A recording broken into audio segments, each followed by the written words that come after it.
If you have a smart speaker, you have access to the entire world of NPR and St. Louis Public Radio. All the latest news and all the captivating stories. Activate our voices with yours by telling your smart speaker to play St. Louis Public Radio. Mark Mantovani has never run for elective office before, but in 2018, he'll be taking part in what will likely be the most expensive local election in the entire state of Missouri, the battle for St. Louis County Executive. The Democrat joins us next on the latest edition of Politically Speaking to break down his campaign platform and how he plans to upend incumbent St. Louis County Executive Steve Stenger. Let's hit the music. This is the Politically Speaking podcast, a candid conversation with the Show Me State's biggest political newsmakers. I'm Jason Rosenbaum. And I'm Joe Mannies.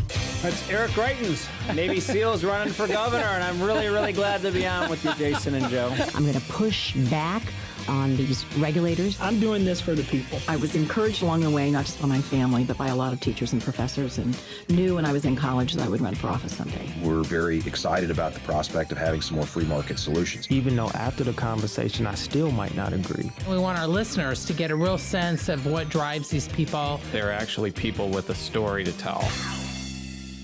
And welcome to Politically Speaking. I'm your host, Jason Rosenbaum, a reporter with St. Louis Public Radio. Joining me in studio today is colleague Joe Mannies. And our very special guest for this Tuesday afternoon, Mark Mantovani, a candidate for St. Louis County Executive. You read my mind.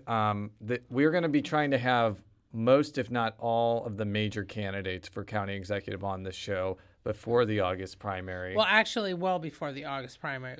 We really our hope is to get these done by probably July, if not earlier. June. The goal. We're not going to have anybody in July. The goal is, because we feel like this is one of the most important races in the St. Louis region. We want the people who live in St. Louis County, which will include myself after April 26th, by the way, to get the best view of the candidates possible. So before we dive into issues, I want to give you an opportunity to explain a little bit about yourself and why you've decided to dive headfirst into the tranquil world of St. Louis County politics. Yes. Go ahead. And just so our listeners know, Mark Mantovani is a businessman and a Democrat.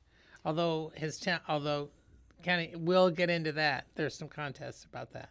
Well, he is a Democrat. I'm just a little background biographical information. I'm a lifelong St. Louisan. My grandfather was an immigrant, and when I was born, we were living just off the hill. I was raised in South County mostly. Parochial school kid, St. Louis U High. That's the St. Louis question, right? Save you the effort. St. Louis U High, Quincy College, Mizzou Law School, University of Pittsburgh Graduate School of Business. After graduate school, I was in the financial consulting business and moved around the country for 5 or 6 years. We lived in Pittsburgh and Houston and Minneapolis and outside Dallas. And then my wife and I came back in 1985 to St. Louis. We've been married 40 years. We have 3 grown children, 8 grandkids, all here in St. Louis County. I practiced law for 15 years in the St. Louis area. I had a general civil law practice. And in 2000 was asked by one of my law clients if I would consider leaving law practice to take over management responsibility for a small family-owned marketing business. At the time, it had about 50 employees and had a revenue stream of about $5 million. The family had aspirations of selling the business. They were hopeful that I would be able to create some growth for the business. And so I left law practice in 2000 thinking it was a sabbatical to help a client, and have never returned. The business grew nicely. The family exited finally in 2005. I was with the business until December of 2016. At that point, the business, Ansira is its name today, was the second largest independently owned digital marketing company in the United States. About 350 employees in St. Louis, about 850 worldwide. So we had a nice run of success with the business. This relates a little bit to how I came to engage in civic matters, because In 2005, our business was growing rapidly, and we were finding it difficult to sign long-term leases for office space because we didn't know how many people we'd have 5 years hence. And so in 2005, the family and I bought a dilapidated warehouse in the downtown west neighborhood of the city. A large building, 6 stories, 175,000 square feet, and it was blighted. Windows were falling out, and we converted it into a kind of a vibey office headquarters. And I think we contributed a lot to the kind of renewal of that part of downtown St. Louis.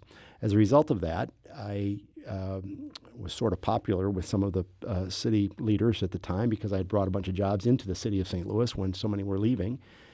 And I was asked to get involved in various civic matters. I ended up joining the Downtown St. Louis Partnership, which I chaired then for a number of years through 2009, 10, 11, and whatnot.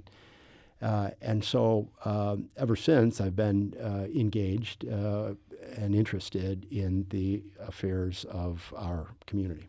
So, by the way, where do you live in St. Louis County? We live in Ladue today. We've lived in different communities across the region. We raised our kids mostly in Sunset Hills and then in Glendale. And then as the kids left for their own homes, we moved to our current residence about 10 years ago. So why did you decide to run for St. Louis County Executive, and what do you feel about your background or your business acumen makes you qualified to do this very important but also very gubernatorially specific job? Well, and also I should say this is your first bid for public office, correct? For elective office, yes, ma'am. Okay. I've obviously been involved in a lot of civic and charitable ventures over the years. I've been on, the zoo board and the sports commission and high school and college boards of trustees and whatnot. And as I said, affiliated with the Downtown Partnership. But right, this is the first time I've sought elective office. With respect to the question about why, I suspect, like many St. Louisans, been frustrated with the trajectory of the region for many years.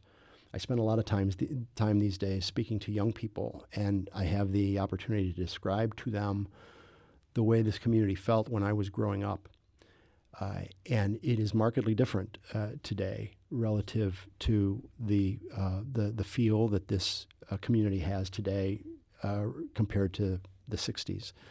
I tell them, for example, that when I was a kid growing up in Afton, this was the 10th largest city in America. As late as 1970, the region was the 10th largest metropolitan area in the country. Today, we're far down the list. And beyond just population, there were a lot of things going on in the community at that time that made it nationally prominent.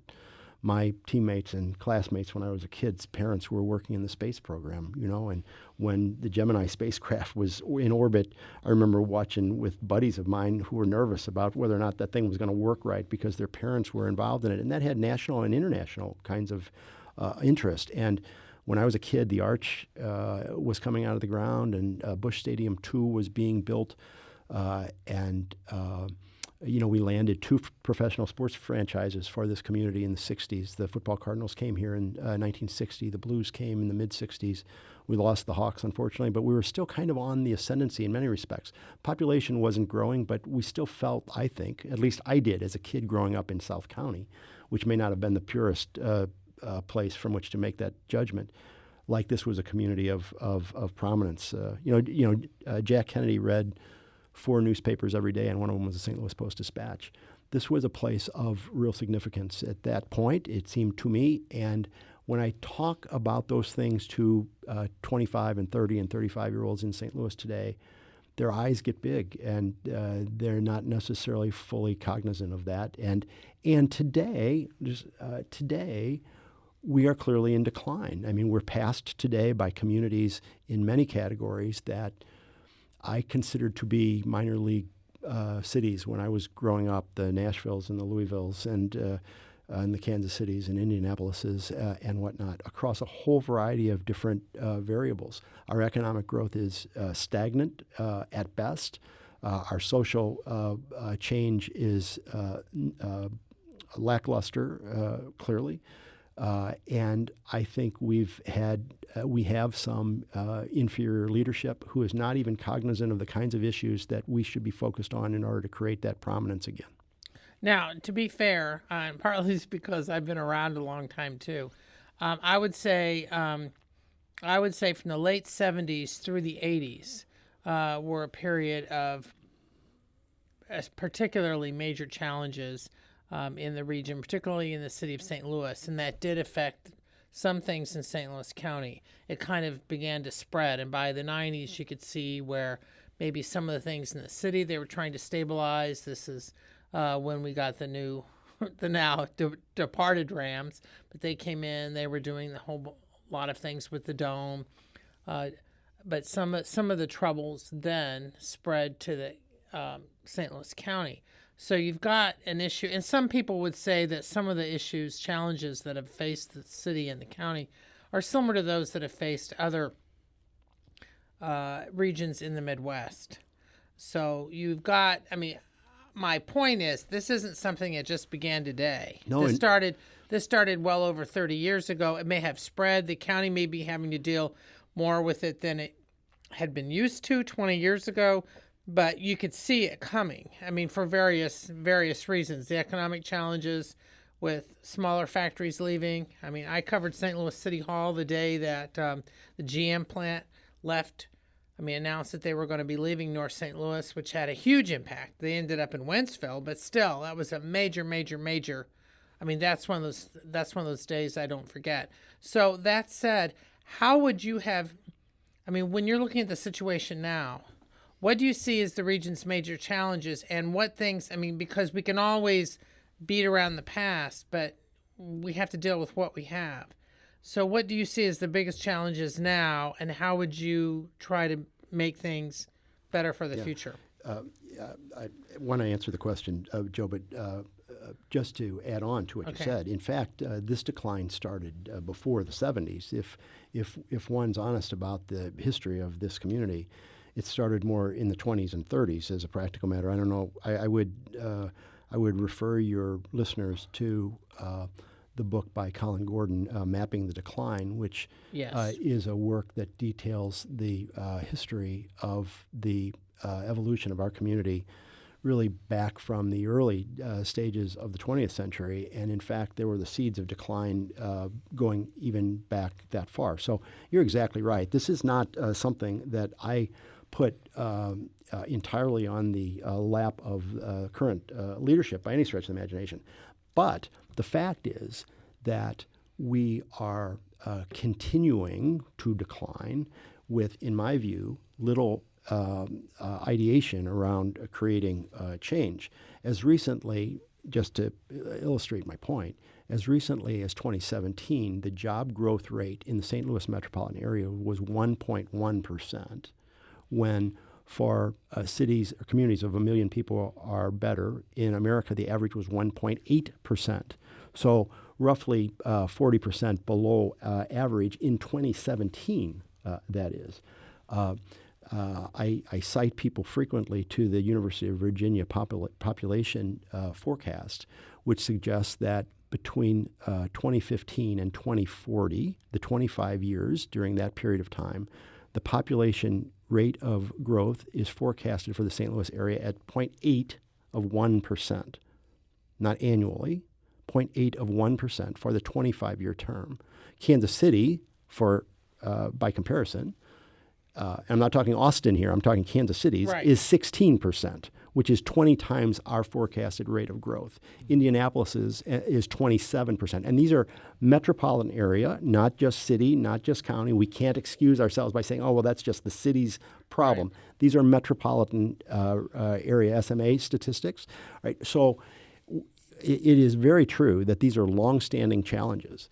It is also very true that we're failing and in decline today. And I think that it's important to have historical context, but I don't think we should minimize our failure as we look at it today. Now, look, I've got, as I indicated, I have 3 grown children here and 8 grandchildren who live in this community. The fact that this place is in decline is wholly unacceptable to me. And I think we require leadership at this point in time that is willing to be aggressive in terms of addressing the challenges that we face, that will communicate with the community honestly about what those challenges are, and work towards solutions. My view is that the current county leadership operates at a very transactional level, focuses on things like let's build an ice rink, which I believe is operating in the margins of the core issues that this community has. The core issues that this community has is that from an economic development standpoint, we are stagnant.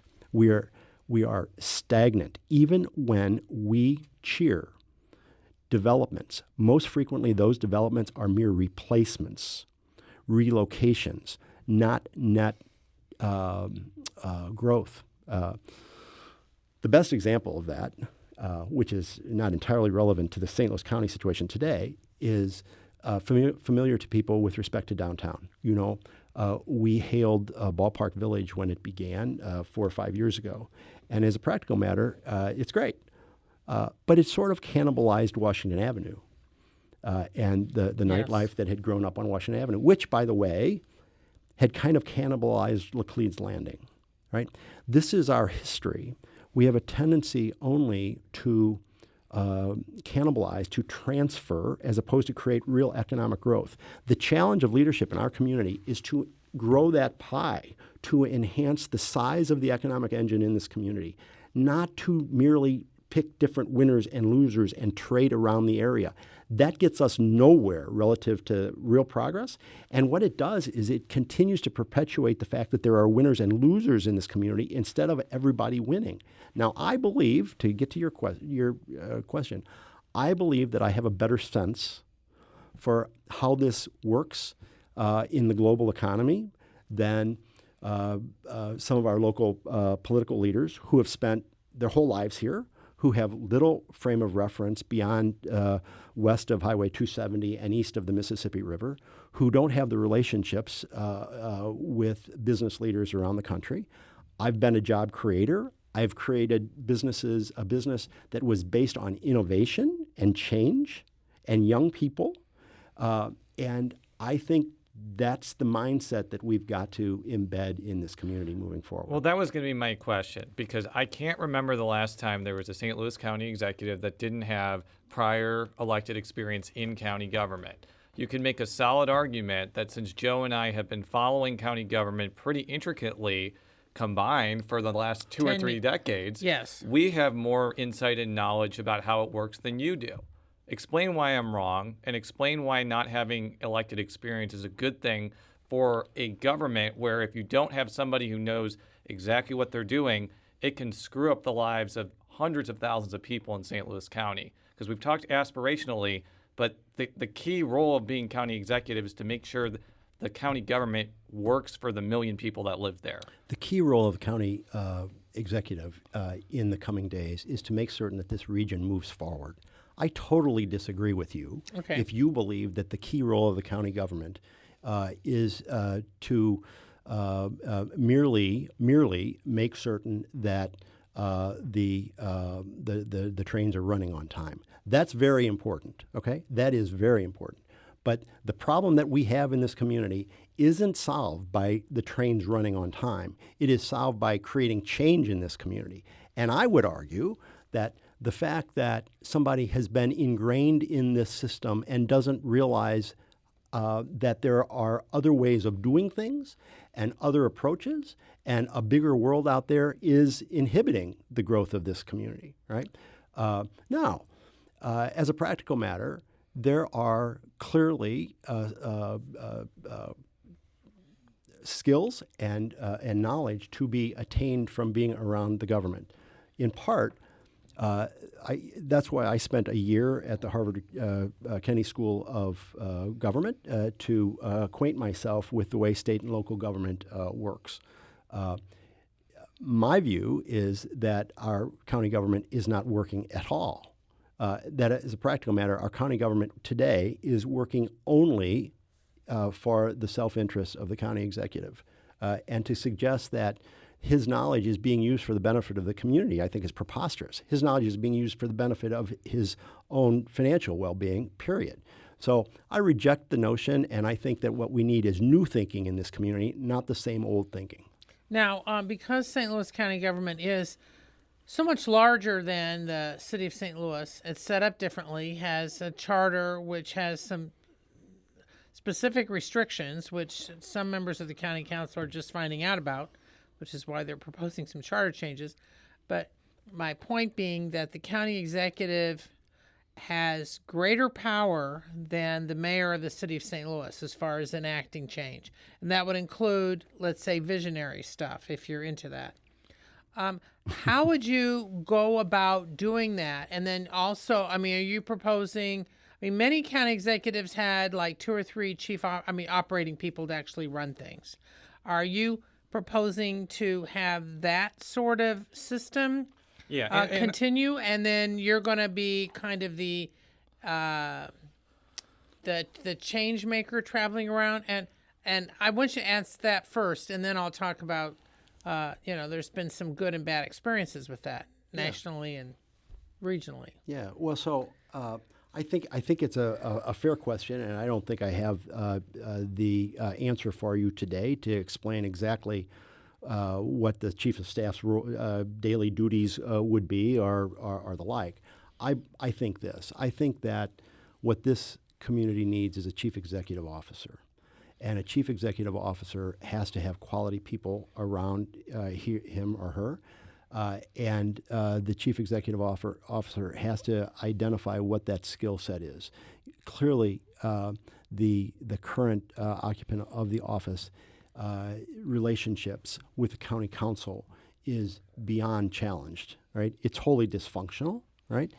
Which I think is ironic that you talk about how great it is to have people who are experienced in light of the fact that the relationship today is so totally dysfunctional with the county council. As a practical matter, I would aspire to having a very strong county council.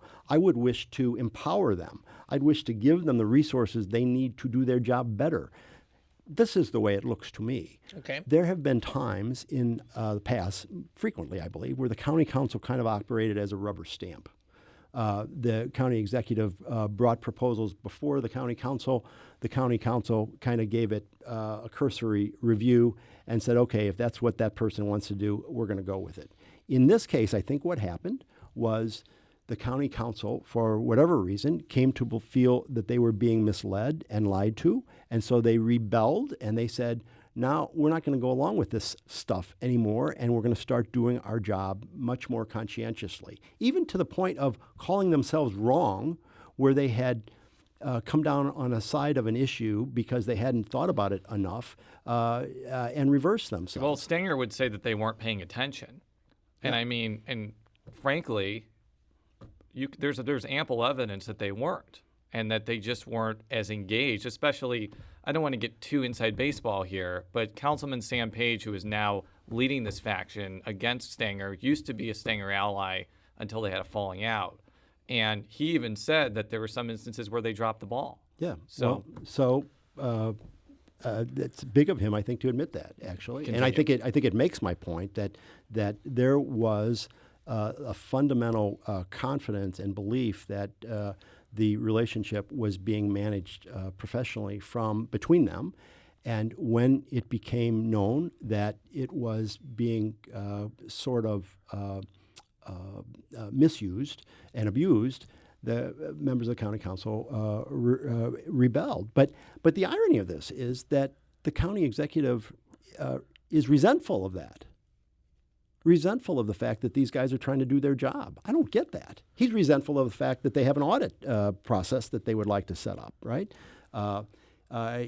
He is resentful of almost any kind of collaboration with other government officials. He has no relationship with the leaders of the municipalities, for example.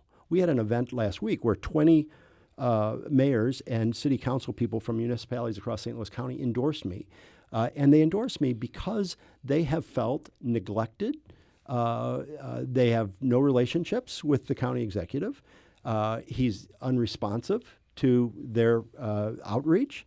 All right, and so the county executive's failure to have effective relationships is way beyond just the county council. He doesn't have effective relationships in the municipalities. He doesn't have effective relationships in Jefferson City. This man is totally devoid of being able to build constructive, collaborative relationships. And I submit that for an executive level leader, that's a damn problem. Now, there's a 7-member council. I mean, as we were talking about here, 4 of them are Democrats.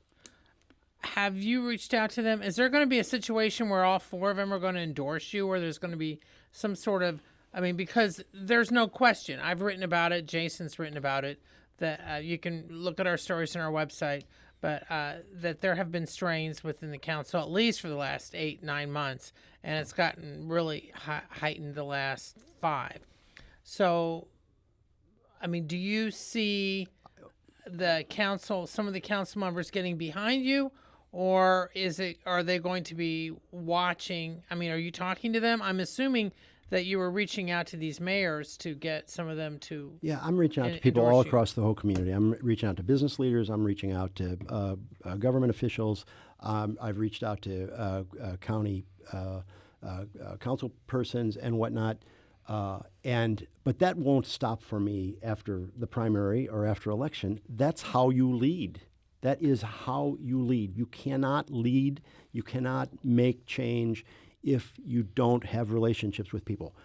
I hope everybody on the county council believes that I'm the right person for the job. I hope everybody believes I'm the right person for the job. So I welcome their endorsement, but I'm not negotiating for that at this point. So I want to go down on some issues before we get into the campaign. The first one I want to ask you about is a proposed 1/8 of 1 cent sales tax to provide more money for the St. Louis Zoo. I'm going to play a clip now from Councilman Mark Harder. He's a Republican from Baldwin, and he is expressing a concern that I think a lot of city and county residents have about this particular proposal.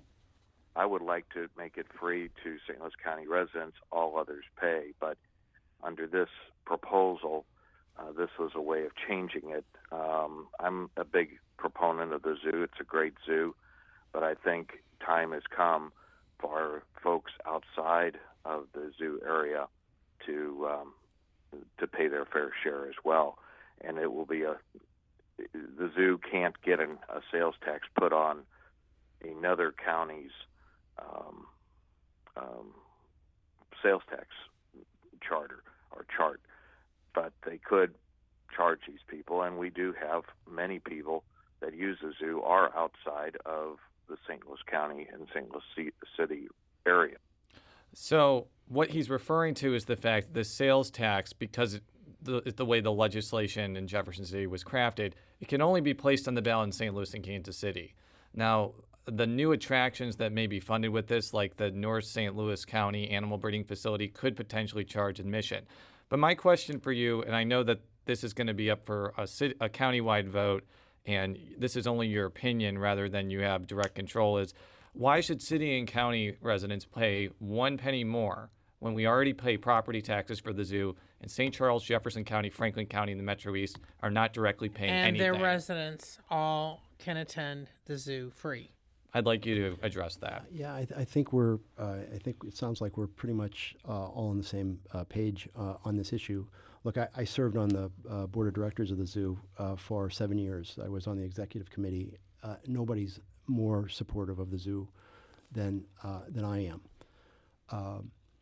The fact is that our sales tax structure in this community is already significant. And as we all know, sales taxes are regressive, and there are a lot of needs that the community has that were we able, sales taxes would be a reasonable way to approach that.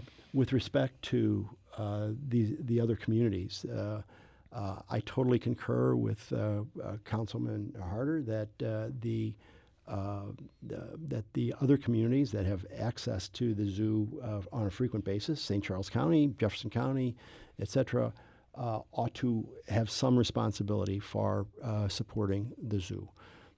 This is nuts that the residents of the city and the county provide this free institution, amenity, for people throughout the metropolitan area. Now, I'm going to take this one step further, and I'm going to anger some of my friends on the zoo board. The zoo has a lot of needs from a financial standpoint. The infrastructure of the park in the zoo at Forest Park is challenged. This is a 100-year-old facility. Yes. And I am very respectful and supportive of the need to continue to invest in the infrastructure of the park. With respect to the conservation and breeding facility, I'm not sure exactly why it is particularly relevant to the people of the city of St. Louis and St. Louis County to invest sales tax dollars in conserving species beyond any other community in the world. Okay, this feels a little odd to me that we would be imposing a financial burden to preserve a species as part of the St. Louis tax structure. Isn't this a global issue? So I'm going to say you're no on that tax. Is that fair to say? I think I need to look. I haven't. This is pretty new, and I haven't been through it all. But I'm not enthusiastic today. So I want to shift to a more long-term issue, which is city-county merger. And that's kind of the shorthand that I use of possibly bringing the city of St. Louis and St. Louis County together in some sort of arrangement. I'm going to play a clip now from St. Louis Alderman Tom Oldenburg. He represents the 16th Ward, and he is a proponent of at least bringing the city in as a municipality in St. Louis County. Here's why he believes that's a good idea. I think that reunification, merger, consolidation, cooperation, whatever kind of, cliche buzzword or catchphrase you want to put to it, needs to happen. I think it's, and the reason I say that is because I tend to be a data-driven, fiscal, dollars and cents individual, and we can't keep going as a region. And when we say region, I think we're meaning in context here St. Louis City and St. Louis County. We can't keep going on this unsustainable model whereby our peer cities, and peer regions spend about $800 or $900 less per capita in providing services. So those fragmented areas and those levels of bureaucracy do end up hurting constituents, residents, and families in the end. It's a very expensive model to continue to operate as we do. So that's one person's opinion. We're going to ask this to every candidate that comes on the show. I'd like to hear your take on this issue that I think has been talked about for well over 100, 200 years now. Yeah, well, at least over 100, and it's gotten more intense, I'd say, the last 40. Yeah, and I think it's gotten more intense the last 5. I think as the community, as the region has seen its decline more clearly, NFL, MLS, Amazon, 21st biggest region, all of these kind of slaps in the face that have occurred over the last 5 years, I think we've perhaps as a region come to recognize that perhaps change is more appropriate. So I get asked the question 2 times a day, where are you on city-county merger, right? Let me comment, because I think that's the wrong verb, right? It is not to merge. We are conditioned, I think, by commercial transactions to assume that when we hear the word merge, one entity acquires another, that entity gets bigger, the other entity disappears. And I don't think that's particularly helpful or appropriate for the relationship between the city and the county. As the alderman suggested, I think the right issue, the right question is reentry or reunification, wherein the city would rejoin St. Louis County as the largest municipality, 90th or whatever the number might be at that time. At the rate we're going, it 89. Might be like the 70th, given how many people are just incorporating. Depending on what's going on. But if the city were to enter today, let's say because McKenzie Village is dissolving. I think it'd be it'd be 89. Yeah, right, exactly. I agree. But I think that is a very reasonable step. I don't favor that for the exact same reasons. The alderman's reasons sounded like they were mostly around reducing costs. I think we've got a bigger issue than just reducing costs in government. I believe that if the city were to rejoin, let's just think the numbers through here. Right now, there are 1 million people roughly in St. Louis County. Mm-hmm. If the city rejoins, St. Louis County goes to 1,300,000 people, essentially. Right. So we have a 7-person county council today. Those 300 people from the city are now part of St. Louis County, so the county council goes to 10, let's say. But for once in our lives, we would have a legislative forum that sits at a table and tries to effectuate policy to influence both the city and county together. That's a sea change, in my opinion, relative to the way this community has operated in the past. And I think that is hugely beneficial for the community coming to think of itself as a region. We have to become more regional in our focus because we are competing with other regions across the country. We shouldn't be competing between city and county. We're competing with Nashville and Kansas City and Indianapolis and hopefully again someday Chicago. That's where we have to compete. And so we have to garner our resources as strongly as possible. Now look, I believe that if the city had been part of St. Louis County when the MLS soccer stadium opportunity presented itself, the county and the county executive would have been much less likely to be missing in action. I think if the county had participated in that process, the region would have gotten that done. And I think that illustrates part of the reason why this is a good thing. Now, in the county, this is very controversial. It's controversial perhaps in both communities. But in the county, it's controversial because a lot of people fear the fiscal challenges that the city may bring along with it if it joins St. Louis County. But I remind those people every day, look, the county is not responsible for the fiscal status of the cities in St. Louis County. St. Louis County doesn't have financial responsibility for the debts of Kirkwood or Cool Valley or Forest or Webster Groves or any of them, right? And so if the city of St. Louis were to rejoin St. Louis County as the 89th or 90th municipality in St. Louis County, there is no direct assumption of pension liabilities or anything like that at all. And so people in the county need not be fearful of this this cloud associated with the city rejoining with respect to its fiscal challenges. The mayor stays in office in the city of St. Louis. The Board of Aldermen stays in office in the city of St. Louis. The fiscal identity, their bond rating stays as it is. But what we do is we remove some of these cultural and legislative issues that have plagued us in terms of thinking as a region before. I think this is a great solution, a great first step. And if I'm fortunate enough to win this election, we'll be talking with the people in the community, both city and county, about how they feel about this to try to make it happen. Now, a couple of the other big issues, transportation, for example, which is a big one.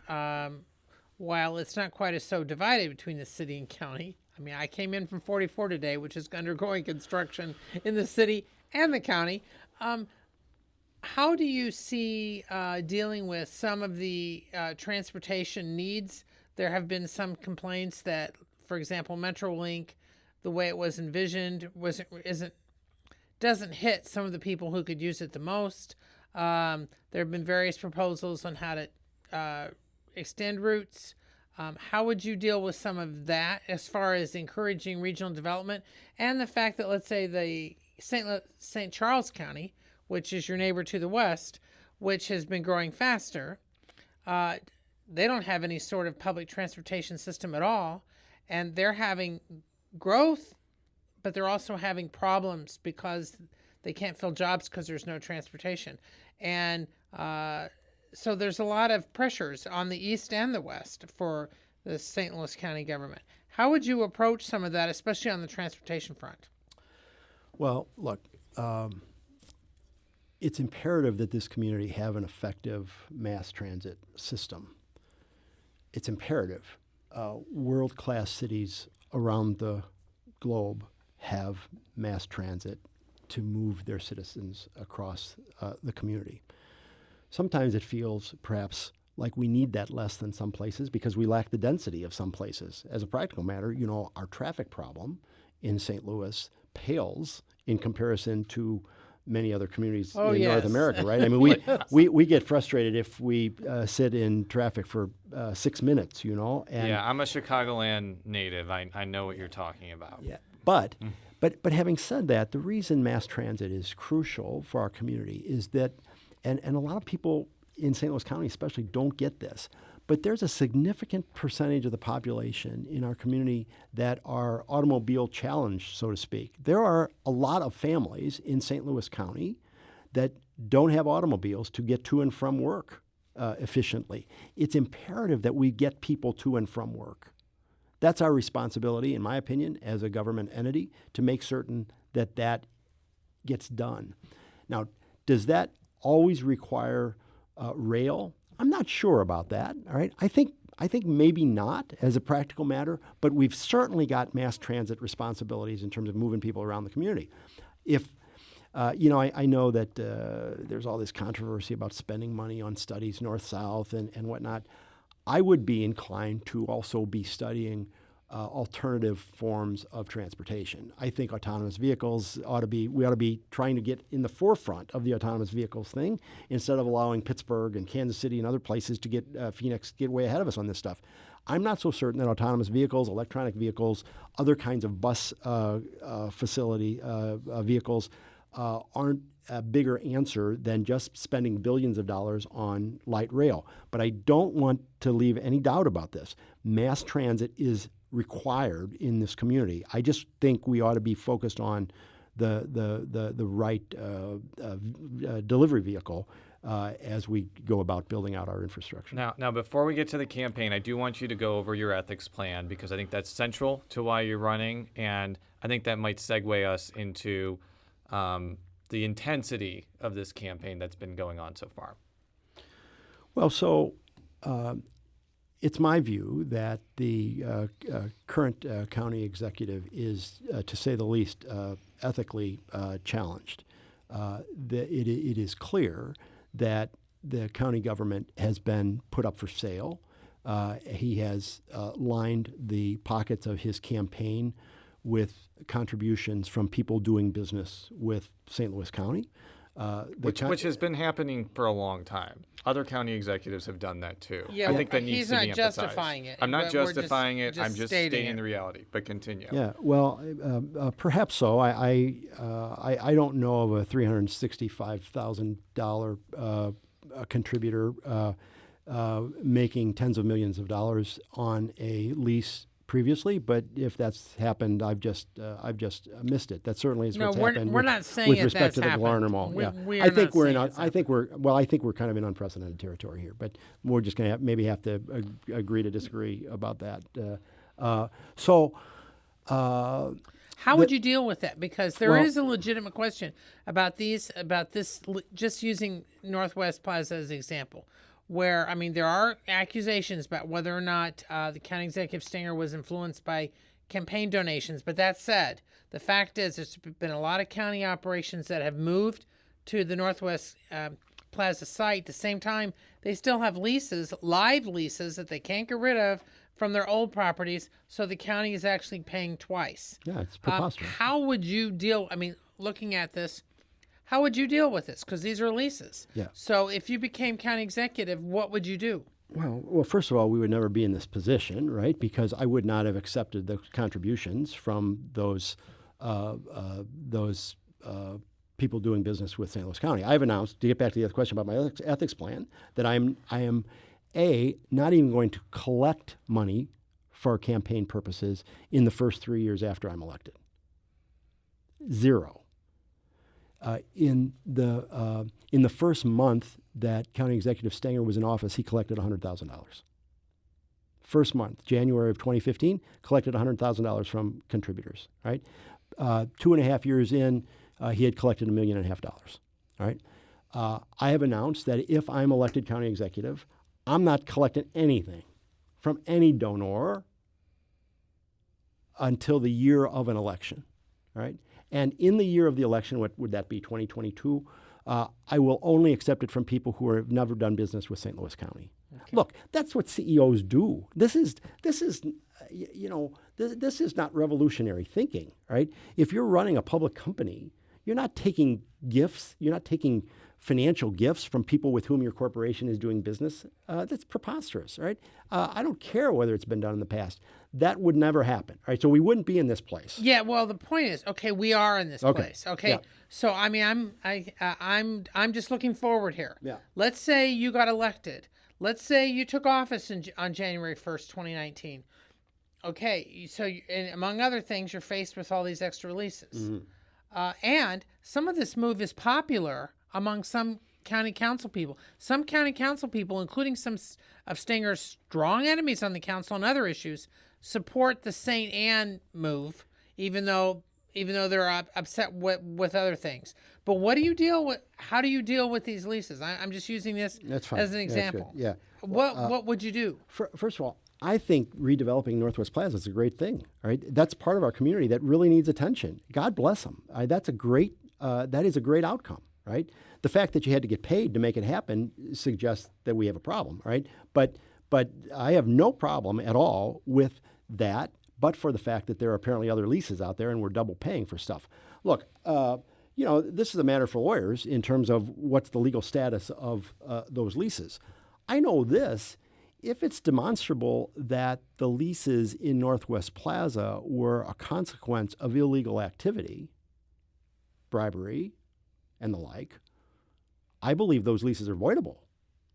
You can't profit from illegal activity. Is that what you're alleging? Do you think that the county executive took bribes for that to happen? I clearly believe there's a pay for play relationship here. Absolutely, I do. Yeah.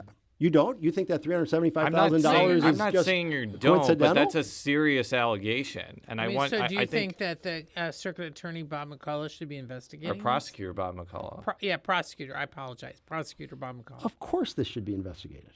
Of course. I mean, it's written about, it's talked about. Everybody in the community talks about this. People laugh about it. They call it the Glarner Mall. Of course this should be investigated. I have no doubt about that. Yeah. So let's transition in the last few minutes. And it may well be being investigated for all we know. Right. So let's transition into the campaign discourse a little bit. So the main criticism that County Executive Stenger has thrown your way, and I'm paraphrasing here, but he is contending that you don't possess robust democratic values because you have donated to Republicans in the past. Most notably, which has been highlighted in many television ads, you donated around, $20,000 to Eric Greitens during his campaign. For governor, he's now the governor. And obviously, he is pretty radioactive right now. Before you came on the show, I was writing about his latest malady with the Mission Continues. I know you've talked about this in other forums, and I understand that who you donate to is not necessarily connected to how you perform as county executive, but this is a Democratic primary, and Democratic primary voters are going to vote depending on whether they feel their candidate upholds their values enough. So I want you to explain why you donated a pretty large amount of money to a governor that even before these scandals, Democrats wouldn't usually support. Yeah, well, okay, let's, first of all, I wanted to be clear that I obviously regret this. He clearly turned out to be someone who I did not believe him to be. What did you believe him to be? Because in some ways, he was an outsider. He was running for his first major elective office. I mean, was there that attraction? I'm just curious. Well, I think what I hoped he was the kind of moderate, potentially transformative leader that his resume suggested at the time that he might be. I'm certainly not the only Democrat who got faked out by this guy. I mean, President Obama recruited him to run, for office. He had been a Democrat. I also think, have you ever thought about this? It's so ironic, isn't it, that I am criticized for having supported a Republican who used to be a Democrat by those people who voted against him for a guy who was a Republican who used to be a Democrat. Chris Koster. It's a little talking out of both sides of one's mouth whenever people are critical about this. But look, the fact of the matter is that I was attracted to Greitens, his social entrepreneurship, to his scholarship, his Rhodes Scholarship, to his humanitarian work, Mother Teresa and whatnot. I thought that's who he was. I clearly missed it. His ambition, I believe, has kind of corrupted his ethos.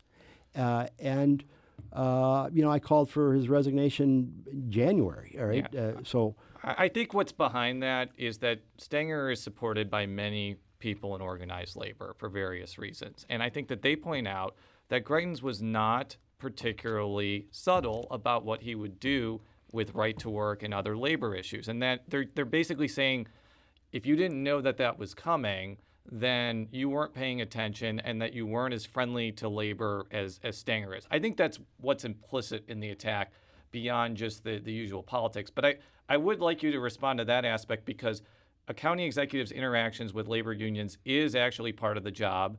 And I do think that some of Stenger's proponents are going to argue that you're not as strongly pro-labor as he is. Yeah, well, I think I would resist that notion. I think that I've taken a position against right to work.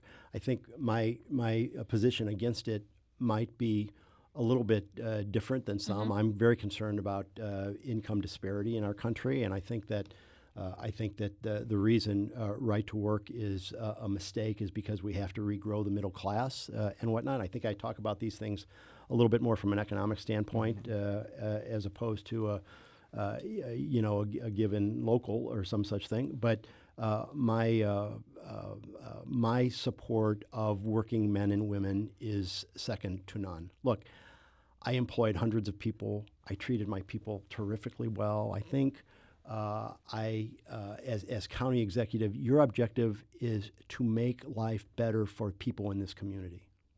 That's your job. Your job is not to try to raise money for your campaign. It's to make life better for the people in this community. Yeah. That requires that you be very supportive of wage increases and collective bargaining and labor unions. Now, so far in your campaign, you have put in $1 million of your own money. In fact, that's the major chunk of what you've raised. What do you want to say about that? I mean, does that show your commitment? I mean, just kind of, and are you prepared to put millions more? Just kind of how do you see that? So here's the thing. As I said earlier, in June of 2017, when I was deciding to start a committee, the incumbent had $1.5 million in the bank that he had accumulated over the course of 2.5 years. In January of 2017, the law changed. He had been accumulating money from corporations, right? In January of 2017, corporations could no longer contribute. So he had been playing the game for 2.5 years. He had been playing the game according to a different set of rules, right? So with $1.5 million in the bank, it was clear that this election would probably be the most expensive local election in St. Louis County history by the time we got to the primary. I think that's true. I have worked hard, been reasonably successful. I'm not the richest guy in town by any stretch of the imagination, and I believe that this community needs change. So I've invested in my campaign. Here's the other thing that is so intriguing about this. If you just look at the quarter we just ended, right? I had 173 people contribute to my campaign. I had 2 LLCs and PACs, right? My opponent had 110 contributors to his campaign. Half of them were PACs and LLCs. My campaign, though I'm investing in it, is being supported by regular folks. His campaign is being supported by special interests, right? And with respect to my being able to invest in my campaign, I'm not going to apologize for that. This is a reflection of my commitment to help this community. And I could do lots of other stuff with that money. And the fact that I'm willing to invest in trying to make this a better place, I think ought to be positive, not negative. And my last question, what's on the line in August for St. Louis County residents? What do you think is at stake? I think what's on the line is the future of this community. I think if we don't create change in our leadership, this community will continue to decline relative to others across the country. I think time is short relative to changing the destiny of this community. I do not believe that the incumbent has the will or the perspective to create fundamental change in this community. We have a whole range of issues we've got to change. We haven't talked about social change issues here with respect to issues like economic mobility and segregation and whatnot, issues that I don't even hear him speak about, that I think restrict our ability to progress. There are a whole range of changes, and I believe that this community needs different kind of leadership to achieve something closer to its potential. Thank you very much for coming on our show. We'll be talking with you about many more issues in the weeks and months ahead, because I do think that this is the most important primary in the St. Louis region. How can people follow you on Twitter or any other parts of the World Wide Web? If you go to our website, mark4stl.com, it'll direct you to Twitter, Facebook, and our website then as well. How can people follow you on Twitter, Joe? At J Mannies, that's JMannies. And I'm Jason Rosenbaum. You can follow me at J Rosenbaum. And I'm telling everybody in Richmond Heights, in Frontenac, in Webster Groves, and Ladue that you will succeed. Thank you very much, everybody.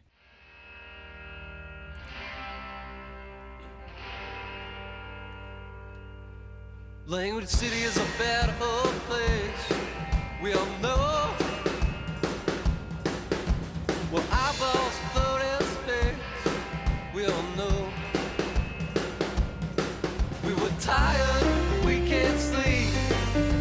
It's crowded here.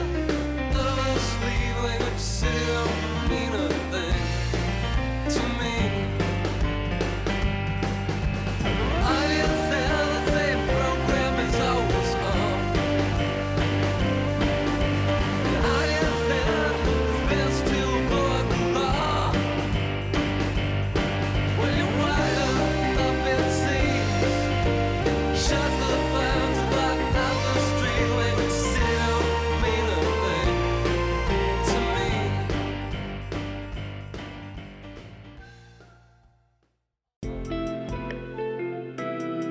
The Gateway brings you the day's news from the St. Louis region and across Missouri.